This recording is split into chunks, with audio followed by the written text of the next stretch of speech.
Okay, welcome everyone. Great to be here and on this World Theatre Day. What better place to be than with ISTR colleagues and all guests. So a very warm welcome to everyone who's joined us. So my name is Barry Houlihan. I'm here at University of Galway. I'm part of the ISTR committee.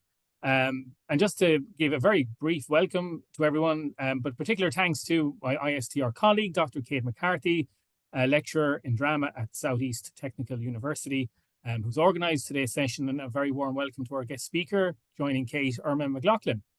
So delighted to have you all with us, and delighted to have you, Irma, and thanks, Kate. And I'll pass straight over to you. Thanks, Barry. So also echoing Barry's thanks to everyone who is participating today, and I'm delighted to introduce Irma McLoughlin. So Irma has over 25 years of producing, leadership, advocacy, strategy development, governance and relationship building experience in theatre and the performing arts. Originally a theatre producer, Irma works with Theatre Forum, previously as General Manager Producer and now as Interim Director. Prior to her work with Theatre Forum, Irma worked with Storytellers Theatre Company, Blue Raincoat, Children's Books Ireland and IETM. A creative and strategic thinker, Irma has also contributed to the National Campaign for the Arts, Waking the Feminists, and was a founding board member of Glasdrum, which presents arts and cultural events in Glasnevin and Drumcondra, including the Winter Chamber Music Festival and New Sounds in an Old Place. So thank you, Irma, for participating in our seminar series. And Irma and I decided we would have a conversation this afternoon. So in the spirit of that, we would like to invite you to pose questions as they arrive in your brain as we're listening. We will, of course, have a Q&A at the end as well, but sometimes maybe something comes to you as we're talking and you might like to ask it in that minute, and we will address the question then. So I have the first question, though, if that's okay. So Irma, we've heard a little bit about your background. How did you land in your role? So were there any key moments or key parts of that journey? Thanks so much, Kate. Well, kind of interestingly enough, my background is I have a business degree, which is a bit of a strange thing, but I did run Drama Soc when I was in college. And I was always kind of interested in how I might be able to fuse together those two things. So theatre producing felt like a bit of a natural fit. And I started working in theatre in the late 90s. And at the time, the landscape was very different. So there was lots of theatre companies, lots of dance companies, there was spectacle companies. There was a lot of companies, basically. So getting a job was not impossible. And I was very lucky. I started working with Storytellers Theatre Company. And I worked with Mary Elizabeth Burke-Kennedy, was the artistic director. And there was a producer there called Mary Jones, and they had room for an assistant producer. And so I was there for 4 years. So I moved, things changed while I was there. And I moved into the general manager producing role. But I got to learn my craft, so to speak, in a very safe environment. And I think there's a huge amount to be said for being in an office with people and hearing the phone being answered and listening to people talking to each other. And I learned a lot. So Storytellers was a touring company. It doesn't exist anymore, but it was a touring company, and we toured predominantly adaptations of novels that were on the Leaving Cert. So I got to tour the full country, got to learn how to do tours, and that was really interesting. And then after that, I left and I started working. I went off and I worked on an IETM. I had done French in college, so I was a bit of a natural fit for that as well. So I was an artistic program coordinator for an IETM that happened in Galway. And then once that was over, I worked with Children's Books Ireland, kind of working on their Children's Book Festival. Then I was with Blue Raincoat, producing for them as well. And then the opportunity came up to work with Theatre Forum. I had already been a Theatre Forum member. I'd been around at the very early stages of Theatre Forum, which we can talk about later.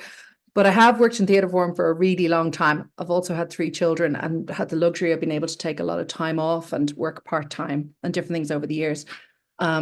But yeah, I guess my background is very much in production. Thank you. So you mentioned there you were at the early stages of Theatre Forum. So what was the purpose of Theatre Forum at that time, and maybe how did that change when you came on board?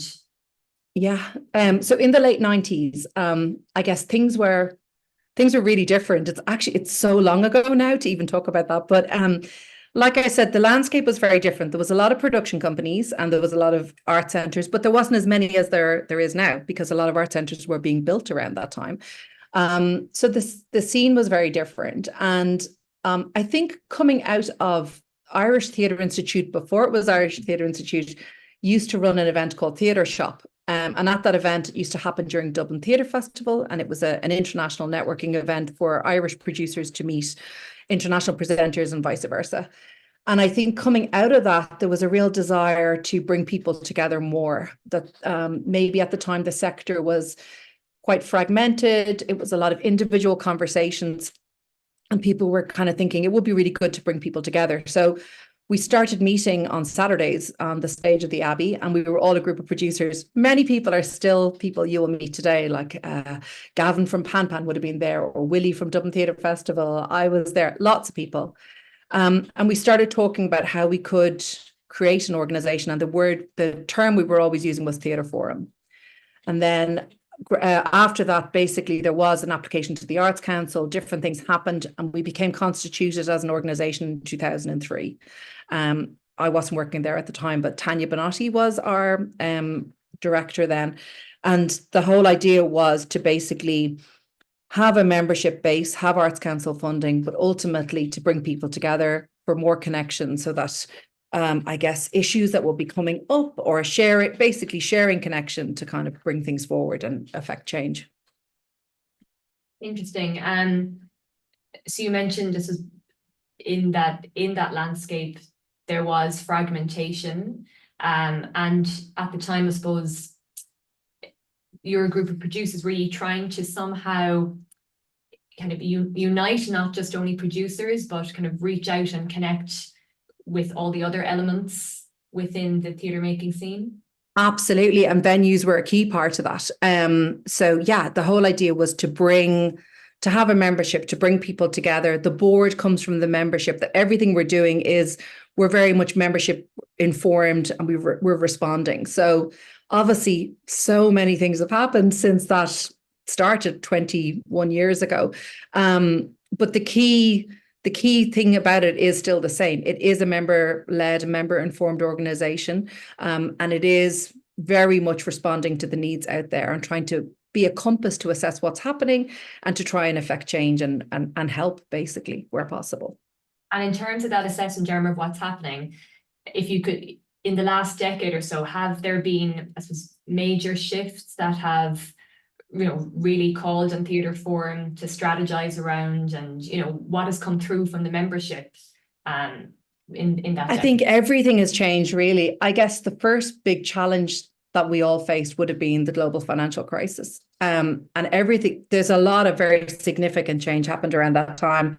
So when I refer to my early career in my early 20s, I'm talking about being in the lucky position of being paid in a role in a theatre company, learning in a very safe environment as an assistant, and moving through and a sector that, yes, was a little fragmented, but very much began once Theatre Forum started to exist, and other things as well began to come together. And then everything really did change around 2008, 2009. At the time, there was so many theatre companies and dance companies, spectacle companies as well. And what happened was, really connected to funding, the Arts Council was in the difficult position of having to disassemble a lot of those companies. And as there wasn't enough funding there wasn't an ability at the time to bring in production hubs or different kind of models that might have supported that disassembly.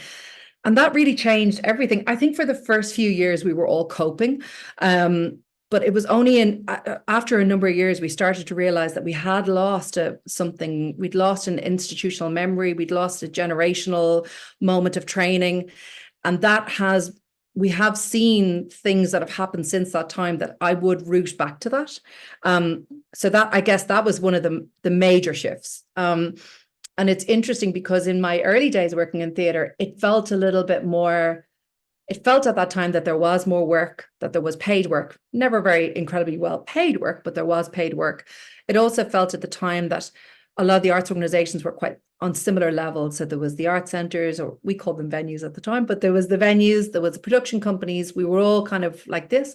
And then when the company model was disassembled for the most part, things ended up a little bit more fragmented on the production side, and for the art centers, they were in a more, I guess, even though there are a lot of challenges for art centers, don't get me wrong, but they were in a different position. They became, and still are, which is fantastic, really networked with each other. So they speak to each other a lot, and a lot of that would happen through their own networks, and also then through some of the work Theatre Forum does as well. But I guess what started to happen with independent artists and arts workers, where it was naturally a little bit more fragmented. It was a little bit more based on project to project work, which is very unsustainable. And so the whole idea of career instability became a real thing, I think, for all of us. Yeah, I think that's really interesting around how did you phrase it? The generational moment of training, that idea of how we train and then how that is sustained, and how you sustain people from an early career to into an advanced career. And I suppose as we're now, and we will get to this, the big news, which is that Theatre Forum is becoming Performing Arts Forum. Is that move and that change part of addressing a gap in the infrastructure that you see, or that Theatre Forum sees, around this fragmentation and this instability? Well, I guess going to the name change, we did a lot of strategy work in 2023 with lots of different stakeholders, with our membership, with our board, with many of the resource organizations that we would work with, and other organizations too. And it was a really interesting time, because coming out of the pandemic, which was an incredibly busy time for us, obviously, coming out of the pandemic, it was a really positive feeling to feel that anything was on the table. We were like, we're up for a name change. We're up for whatever feels like the right thing to do. And so changing our name is a reflection of the nature of how we're working with organizations that are by their very nature much more multidisciplinary. And also it's a really great opportunity for us to try and raise awareness, for us to, to work with kind of key government agencies and different bodies to try and really kind of do that big picture work. So it feels, changing to Performing Arts Forum feels like a little bit more reflective of the infrastructure and the ecosystem and how it's developed. I think we're also, while we absolutely love the word theatre, and we do feel sad in some ways about not being Theatre Forum anymore, the reality is that many artists are not working in siloed art forms anymore, and many artists are working across multiple art forms. So this feels like more reflective of our membership and how we're kind of going to move going forward. Yeah, it strikes me there are parallels with that major shift that happened in 2008, and now, that there was this sense of coping within the arts sector post-pandemic, that was really well supported by lots of different organizations in the Arts Council. And now there is this shift into this new phase, which, I think what you're saying there is reflective of that. But it's interesting, that you have these, I suppose, moves coming through, kind of over 10 to 15 years, a big shift, coping, responding. So I suppose what are, in this strategic thinking you've been doing, what are some of the structures you're thinking of putting in place, or strategies to make these connections happen? I think it's all about the word connection, to be honest. And that's a huge amount of what we're trying to do. Like there are some very significant issues happening in the performing arts at the moment. There's obviously, the key one really is around sustainability of careers. And that's for people working independently and also for people working in organizations as well. Career instability is a huge part of our sector at the moment. And that's incredibly difficult for people. And the reality is that everyone wants the same things. Everyone wants artists to make work. Everyone wants audiences to see it. But we have to have an ecosystem and a landscape that makes that viable and tenable for people.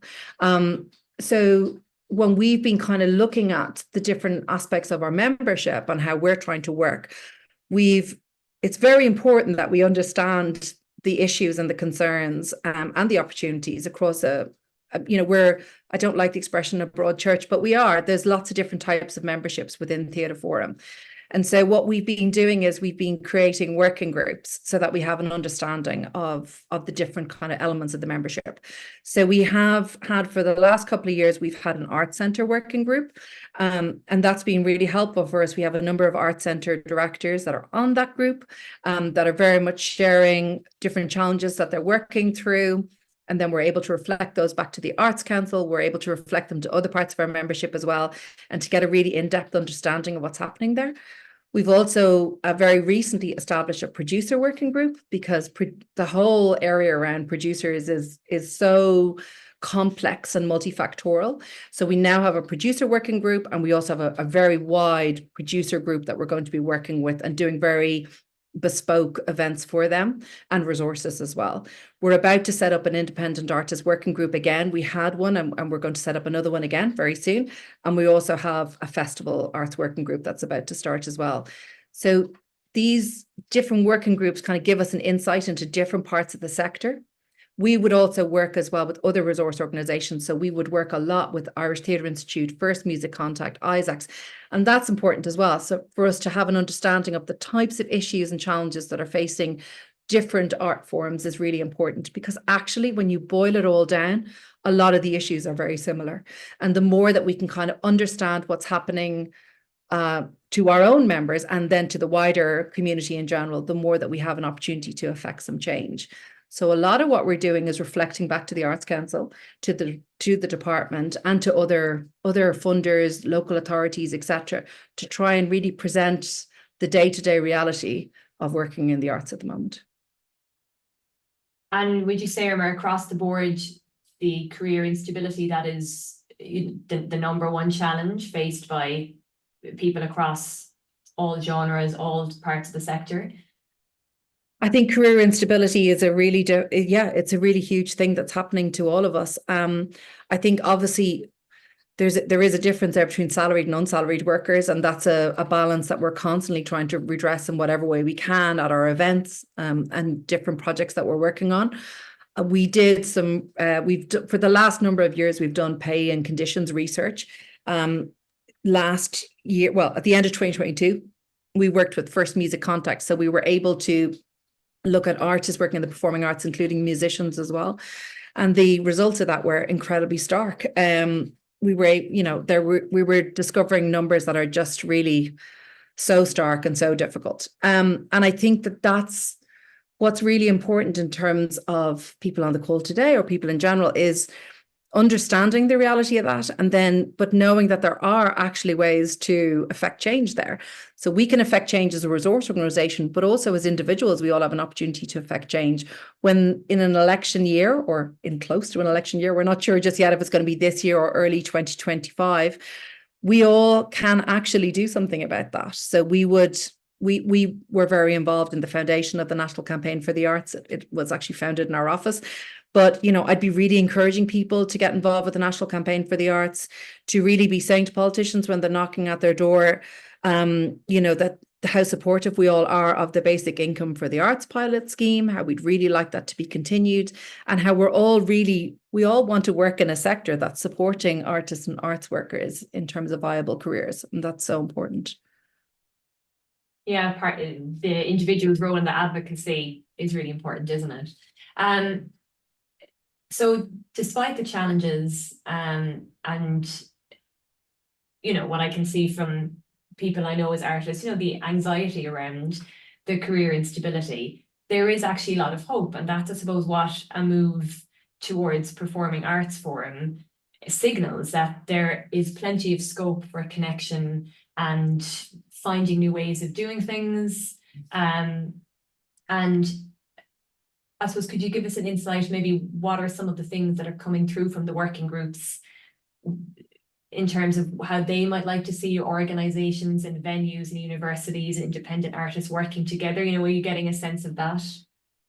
Yeah, definitely. I do think a huge amount of what we're trying to do, all of us, is to build connection. The more that we can understand kind of the realities that we're all facing and figure out ways that we can make things better or work together in different ways feels really vital and important. A huge amount about what we're trying to do is there feels like there's a little bit of a if you know culture sometimes in our sector. I'm sure that's in other sectors too, but we're trying to make information as easy to find as possible. So one of the things that we're doing is that we're creating a whole new website that's going to have much better signposting and information pathways there. But also we're very, very keen to signpost to other resource organizations or other bodies in terms of what they might be doing too. So so basically we'll become a place where you can land and find if we're doing it, it's there. But if we're not doing it and someone else, for example, Safe to Create would be a really good example of that. We're always signposting to work that they're doing, or Promenade in Cork have a really great producer database, and we'll signpost to that. So we're really keen to point as many things as we can. And I think that, there are obviously issues around funding structures, around, basically around the finances in the arts. But also I do think that as a sector, we do have some responsibilities to take care of ourselves better, and to also work out models that might work, or different ways that we can work together. And like you say, I do think universities have a role within that as well, because we have a responsibility as a sector to really, create and ensure pathways for emerging practitioners are there, that we can support them, that we can, kind of maybe work with you at an earlier stage in terms of placements, different things in terms of developing producers and making a career in the arts seem like an open and possible thing in terms of, career sustainability and viability as well. Yeah, agreed. And just in terms of even equality, diversity and inclusion, that it's open to anyone from society. And when we were talking about this, you were talking about the idea of training and sustaining and encouraging people in, and I know with conversations I've had here with Theatre Royal and Garter Lane, one of the major gaps post-pandemic is around this production team and the technical team, and this is proving a huge challenge both in theatre and in music. So I suppose, have you any ideas about how universities could or should reach out, or how could that happen? How could those connections, where would we go from here? To pick your strategic brain for a minute. I think it would be really interesting to talk about that. I think it would be really interesting to set up some sort of a small little working group to kind of figure out. I don't know if I exactly have the answer to that, but I think that there's a huge amount to offer there. And I think, the production element is massive. I mean, the reality is that everything that happened to us all during COVID and has subsequently happened means that we have lost a lot of people working in the performing arts sector. We've lost a lot of people to film, and we've lost a lot of people to the corporate sector as well. So I do think there's a real appetite to try and train people and to bring people through. And I think that also I think that universities have a really good role to play in that. And I think that as resource organizations, and not just resource organizations, people working in the sector in general, I feel that we have there's an opportunity for us there to share more information about the sector. And I think that students coming through are obviously going to have fabulous ideas as well. So it feels like I don't think we're doing that enough, to be honest. And it feels like that's a real untapped potential for all of us to try and look at models and create different types of pathways, which would feel like a really positive thing to do, I think. For sure, and vice versa. And so with the move to Performing Arts Forum, has that necessitated a change in vision? Is the original spirit of Theatre Forum is retained, but have you had to change the vision or the kind of philosophy underpinning the organization in any way in your conversations? I think the essence of it remains the same. I really do think, but obviously it has given us a chance to, write a new strategy document and kind of think about different ways that we're framing things. And we're very much we're very much there to support artists, art workers, and organizations to build a better, more diverse, more connected, and like strong community. That's the essence of always what we've been trying to do. I think it's a really good opportunity for us to reframe our offering, to realign our offering as well. The brand new website that we're working on at the moment is going to be, there's a little sense of some of the work we were doing in the past was a little bit hidden, a little bit hard to find, but maybe we were slightly hiding our light. It's a great opportunity for us to take everything out, have a look at it again, dust it down, see what's missing, So we've used it a little bit like we were a shop that had a lot of the good stuff in the stock room. So we needed to kind of figure it out, rearrange it, put it out together. So that's what we're working on at the moment. We're working on a new website, and then we're doing a big event that's going to happen at the end of May that happened in Waterford last year, obviously, which is our gathering event. So this year we're going to be doing it in Sligo at the end of May. And that's another great opportunity for us to bring the community and the sector together, and to, it's very reflective of a moment in time. So we'll be looking at like different issues that are, very much current and need to be discussed. But it's also a great moment for people to network and talk to each other. And I think people really value that in-person connection. For sure, yeah. And it's such a part of how Theatre Forum itself was founded, the networking and the conversation. I'm interested in this idea of things we're hiding. You were hiding the light. Do you have any sense of like what kinds of things, or why? Was that to do with? I think some of it was connected to, I think it's just maybe the way we're thinking has moved on a little bit. So what I mean by that was that sometimes we would do research or have fact sheets, and they were just really difficult to find because of the nature of websites has changed so much. So our website had become a little bit linear. So that's what I mean is it's a really great opportunity for us to go back through everything that we have, because we do have a lot of really good resources, update them, rebrand them and get them ready. But in terms of our new website, we're going to have really much clearer pathways in terms of if you're going on as an organization or as an independent. Some of the information is for everybody. Some of it's very relevant for certain people. We'll have very good opportunities to push certain information in certain directions. We will have a lot more of we're breaking down all our mailing lists to be very much more connected to different areas, so that we can really target information where it's needed, and that can be a two-way conversation. So we've done a lot of really exciting brand work with AAD. We've redeveloped all our logo, all our brand credentials. We've done a lot of strategic work in terms of the pathways through the website as well. So that's felt like a really good opportunity to that kind of idea of dusting everything down. It's a little bit like moving house, I guess. It's like a chance to reevaluate. Yes, you dread it at the time, but so happy when you get there. Absolutely, yeah. We're in that really tricky phase at the moment where everything is all over the place, but we will get there, and and quite soon.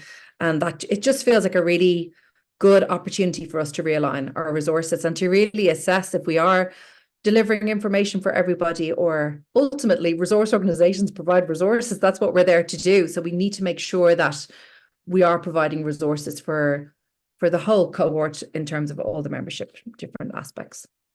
Yeah.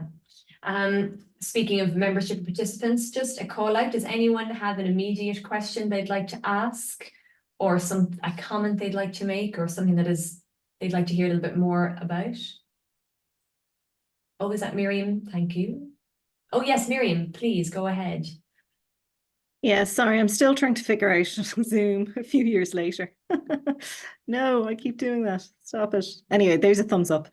Thanks. It's so interesting hearing about the start of Theatre Forum, surviving 2008, getting through the pandemic, and now seeing where it's going. And I kind of wonder when I hear you talk is that perhaps in the kind of the theatre research community, we haven't paid as much attention as perhaps we could have. I'm not trying to criticize us all. But, you know, our focus and our training at universities, and this is from school and the Leaving Cert right the way through, is, you know, like text essentially, and then getting to see a play as much as you can, you know, and a lot of the time that's just because it's the cheapest way to teach, you know, it's pens and paper. But would there be other forms of research that the theatre research community could be focusing on that would be of more direct help and support in terms of the ecology of the theatre sector or the art sector? Because you're saying you do annual reports or research into pay and conditions. Would it be helpful to have more research being done through universities relating to issues in the art sector, or is it better to leave it through organizations like yourselves? I think that's a really interesting question. The two types of research that we mostly do is that we do paying conditions research, and then we also do a lot of audience research. So we would work every year with the art centres and the festivals in terms of we do two distinct parts of that. One is that we anonymize all the data that comes to them, and we're able to pull out very interesting statistics around that and show them where they are in connection to other venues of similar size. And then we also do a lot of post-audience work as well with them. So in getting to understand audiences. And that is all under our Audience Insight project that we do, which we will be presenting the results of in May. And I think, yeah, like I do think that there's been, Miriam, a kind of an untapped potential there to actually talk to each other more. I do genuinely think that. I don't think that was in any way intentional on any side, but I think that maybe coming out of the pandemic and being able to take a breath and look around, I think a lot of us have realized that we do need to connect more with each other, and that actually we will benefit by working together more. So I'd be really interested in talking more about how different types of research could happen, or, you know, what those kind of areas could be. And I think that, yeah, I think that's actually key, that we are speaking to each other more. I think that's really important. I mean, I think it would certainly make the research a lot better, you know, so, you know, essentially that, of course, we're looking at performance, and of course we're doing close analysis of texts and all the rest, but that there should be maybe a bit more focus on under the bonnet and how it comes to pass. Because I think, you know, whether you're kind of tucked away in academia or not, I think it's become incredibly obvious and worrying about the shortage in workforce. Like certainly in festivals, you're seeing a lot of directors holding up lights, you know, because there isn't a lighting technician. And then we've students kind of asking us, how do we get a foot in? How do we get a job? So in terms of just the research and the training, I wonder, is there ways we could all help each other a bit more? And certainly I think ISTR would, I shouldn't be signing people up to work, but if there's ways we could discuss that would be helpful. That's something we would want to do, you know, so it's just something to chew on. Yeah. You guys are doing amazing work, and we're getting the benefit of it too, you know, so it would be nice to see if the skills and research we have could be put to use and have more of an immediate impact than things that tend to inspire us, which is important and why we're all into it. But, you know, we're all interested and kind of have a stake in seeing the sector be sustainable, you know. Absolutely. And I think, I think we'd be really up for that. And I also think as well that I even was saying this when I was chatting to Kate yesterday, I don't want it to be all, I don't want to come onto a group like this and be all doom and gloom. I mean, there are problems there, clearly, but there's also hope, you know, like there's a lot of hope in terms of if we can collaborate and work together more, if we can get the basic income for artists as a, you know, as a kind of a thing that's there for everybody. So there is a lot of potential. And I do think that's really important. And I think that even networking amongst ourselves would be very beneficial to us in terms of speaking to the Arts Council as well. I think that would be really helpful, because obviously there have been many changes in the Arts Council, in the approach and all that kind of stuff. So, and I do think that, an understanding between all of us would be very helpful, in the same way that we're trying to understand what's happening in spectacle, or we're trying to understand what's happening in dance. I feel like it would be really valuable for us to understand where you're coming from as well. Yeah, that's great. Okay, I remember in sign 2016, up myself. in 2016 when we SET or then WIT hosted the ISTR conference, and we were really trying to get artists and theatre makers to come to that conference, and there was certainly a sense that that's a gap in our infrastructure, you know, that it feels like the theatre research happens over there, and then all the theatre people, it's not as stark as that, but in trying to make the sustainable ecology, it of course makes perfect sense that everyone's connected, or at least, as you said, understands how each part is working and how it contributes to the overall whole, and that adds value. And we were talking about this yesterday around the different ways we need to communicate the value of our sector to the government. And, you know, like Miriam is right, you know, having value placed on the history of theatre form, writing it into the scholarship of Irish drama, theatre and performance is really important, so that people who are having this conversation in 50 years' time, that history is recorded. You know, as you were saying, Irma, we're losing we're losing the embodied nature of it as people move through the phases of their Yeah, and even for someone like myself who comes from that company model type time, it is really interesting because we've had, like, this year we've had a lot of theatre companies having big anniversaries, you know, like 40 years, 30 years, and it's really interesting to imagine in 30 or 40 years in the future what the landscape would look like. And I guess we do have a responsibility at this time to affect as much change as we can to make sure that it is viable. And that is the thing, genuinely. I used to refer to it as future proofing, but I think it's present day proofing. I think we're all facing a real challenge in terms of retaining people working in the arts, bringing people in and taking care of them and developing them, allowing them to learn and develop in the kind of safe environment that I was lucky enough to be in, and moving them through and having really viable pathways that are very evident in terms of next stage in your career or how you can move along. And that's really missing at the moment. And I think we all have a responsibility to try and figure some of that out together and to reflect that to the Arts Council and to government as well. Yeah, absolutely. And time, you know, I can hear what's so missing is the time that people need, you know, to develop and make the mistakes and to slow down. I think we're all facing that in whatever sector we're in, that a lack of time. I see Barry, you have a question. Thanks. Yeah, sure. I mean, thanks so much, Irma and Kate as well. And that seems such an interesting conversation and so much covered.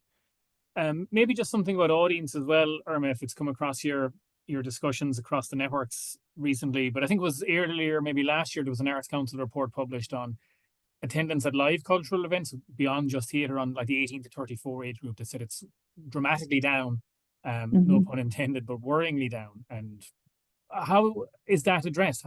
Is it economics? Is it ticket prices? There's obviously the post-COVID return to live events probably is maybe not as quick as it was, or maybe it is. But just curious about that. I mean, how do we find that younger audience and bring them into live cultural events and keep them there? Are companies responding to that? Yeah, I think that's really interesting. I know that the Arts Council has worked on a campaign very recently to support kind of that.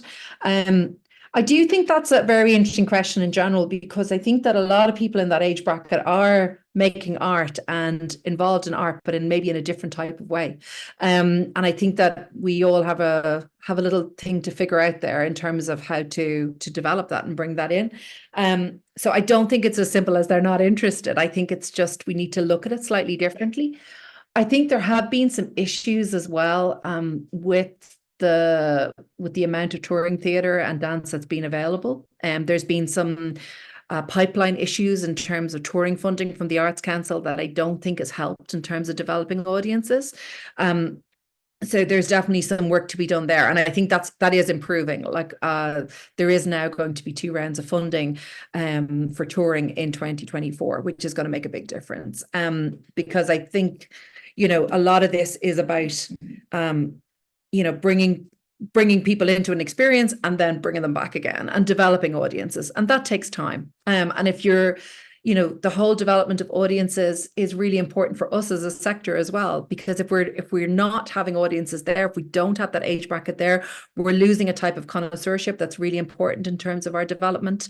So yeah, there's definitely a lot of work to be done there. And it was quite stark, that research that came back, but I do feel combination of increased touring and an awareness of that is hopefully going to change things. And Irma, in so you've got two main research foci, the paying conditions and then the audience insight. So is there a research team working, or is that you as well? Are you doing everything? We're a teeny tiny team, just to say. But what we do is we work with Heather Maitland and Katie Rains, so they would work on all our audience research for us. And then in terms of the pay scales, Heather Maitland has done our pay scales as well. So yeah, we tend to outsource, but they're people that we've been working with a lot over the years. But yeah, we would outsource that kind of work. Yeah, it's just from listening to you today, I mean, it's an enormous, the workload is enormous, and all the things, from resources to research and even events like this, it's so much. Thank you. Sometimes it's a little bit like standing in front of a stove with a lot of pots in the boil, but it is like we are in a really unique position because we are getting an opportunity to see things from many different sides. So it is a very unique position. I think that was really evident actually during COVID for us, because that was when I think a lot of the cracks really showed during that time, especially around the reality of independent artists and arts workers, the precarity that was there, the lack of support. I think that became really evident then. And I do think that we've managed to affect some change there. There's still a lot more to be done, but I do feel like that was a moment where people started to realize, like, I remember being on a Zoom call at one point and someone said, put your hand up if you're salaried. And it was a really, it was a tough thing to do, to kind of go, yeah, some people are being paid to sit and listen to this call and some people are not. And there is a huge imbalance there in our sector that we are trying to redress where possible. But it's definitely, it's a challenge. Thank you. Miriam. Yeah, thanks. I'm just following on from Barry's question about the drop-off in audiences of a certain age group post-COVID. Is there an expectation, perhaps, that content should be free now, or that anything artsy should be free as a result of COVID? Because so much goodwill happened during COVID and everyone went, here's our stuff, we're going to put it online, and because of this awful pandemic. And I just wonder, would there be a certain cohort, particularly maybe among the younger demographics, who've perhaps normalized that and think, well, sure, I'm not paying to go see something when I can get so much for free online now? Yeah, I'd be interested to see some research done around that. I mean, we've also seen some kind of significant differences in terms of how people are behaving in theatres as well, maybe kind of using their phones or different things like that are happening. So there's definitely a change in that experience. That's a really interesting point. I think, I do think the whole area of price sensitivity in the arts in general is fascinating. It's such an interesting topic. And the reality is that theatre is a high cost art form by the very nature of the presentation and what it's trying to do. And that is it is a really interesting thing. I mean, I still think it is possible it is still possible to see theatre at a relatively good value price. And I do know that, like, for example, the Abbey and different ones will have flash sales and different free previews or different things to try and support that. But yeah, I think we probably as a sector do need to put our heads together a little bit to figure out exactly what's happening there in a meaningful way and to try out some different things. And I think that some of that is going to be reflected in the type of research that we're doing at the moment. And I think we'll be part of the next stage in terms of our audience insights work and our marketing forum that we have. Thank you. Thank you. And we can hear more about that research at the gathering in May, Irma, isn't that right? That's great. Yeah. so that's where we'll be presenting that research at the gathering in May. It'll all be up on our website as well. And actually, interestingly, about the gathering in May, when we were chatting there about universities and about trying to link in with different people, one of the things that's very positive in terms of us going to Sligo is that we're now very much seeing the gathering as we're not just going to a venue, we're going to a place. So when we go to Sligo, we will be working with the Hawkswell, with the Model, with Corja. Corja will program, the festival will program all our artistic program for us. And we're also going to work with the ATU there as well. So we're going to figure out ways for the delegates to go to the final year exhibition, and we're going to be able to bring the students in to all our plenary sessions as well. So that feels really valuable as well in terms of going to a place and trying to understand the ecosystem and how it's all working and clicking and fitting in together. That feels very important as well. Yeah, and it sounds like that connection, you know, it has just naturally evolved that way. That, you know, just even by knowing that you need to connect more, it filters through everything just in terms of the planning. Can I ask you, so let me fast forward 50 years, we're 50 years down the line. What do you hope Performing Arts Forum will have achieved? I think the big thing I'm hoping for our sector in general is that the careers in the arts are viable. That's the bit that really, like I have teenagers myself, and it kind of breaks my heart that I'm not necessarily advising them for a career in the arts. And I know that most of my friends who are of a similar age and have similar age kids feel the same way. That's heartbreaking. And I feel like the most important thing that we have to try and tackle is, yes, we're always going to have ebb and flow. We're always going to have different issues that are going to come our way that we need to address at certain times. But the key thing that we have to address is the precarity that's involved in working in the arts, and that we need to work at many different levels. Some of them are literally at your door, like I was saying, in terms of speaking to politicians. Some of them are at national level, some of them are at government level, but we need to really establish ways to make careers in the arts viable as working somewhere else. And that feels like the most important thing. So in 50 years' time, wouldn't it be great if there was a really active Performing Arts Forum, and that if it was supporting a sector that was really well resourced and had brilliant pathways in and out, and that it was just all, that it just all made a lot more sense rather than being such a struggle, and that it would not be that kind of, that reality of trying to do things for exposure or all the other nasty things that sometimes happen to people working in the arts. I just think that's what we're trying to achieve. We're trying to make it viable. Brilliant. Thank you. Any more questions or comments from anybody in our audience? I know there are a few people in the student bracket who are listening, hopefully feeling hopeful rather than dismayed and not going to come back after Easter.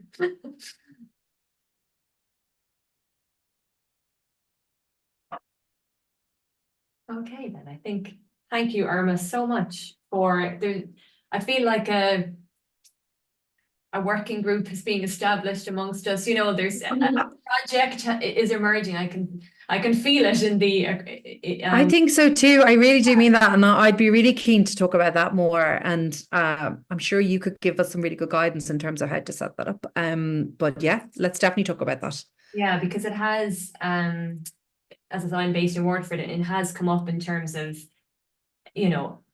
how can it happen where the university systems are so, that's one whole system to get through, and then how can we encourage students maybe onto those pathways, which is difficult when most people teaching are not producers, are coming from that background, so if there is a big picture conversation to be had, I think, for sure, around it. And I think that would be mutually beneficial. I think it would be really beneficial for us as well in terms of giving us some fresh thinking too. So I think that would be really helpful. Thank you. It's always been a good conversation when another conversation has to happen afterwards.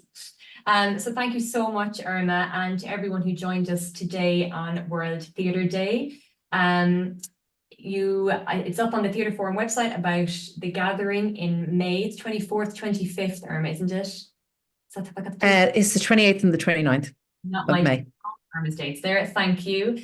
And I know Barry wants to mention something about an event next week as well. Thanks so much, Irma.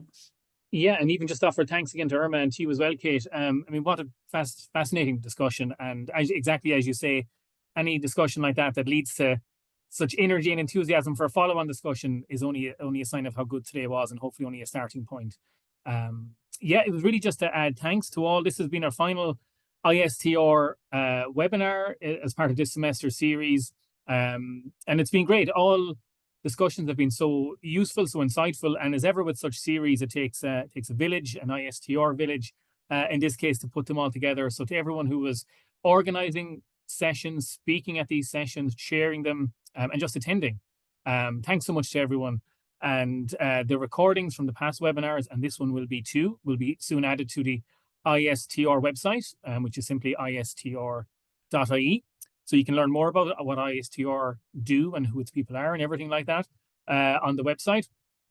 And I think if anything, there's any takeaway points really from today for that next discussion, that ever present and ever topical word of sustainability keeps coming to mind about how we sustain the performing arts profession through its people, how we sustain the workers, artists, but also the researchers as well, and how we can all mutually, hopefully, inform each other and further those conversations in time to come.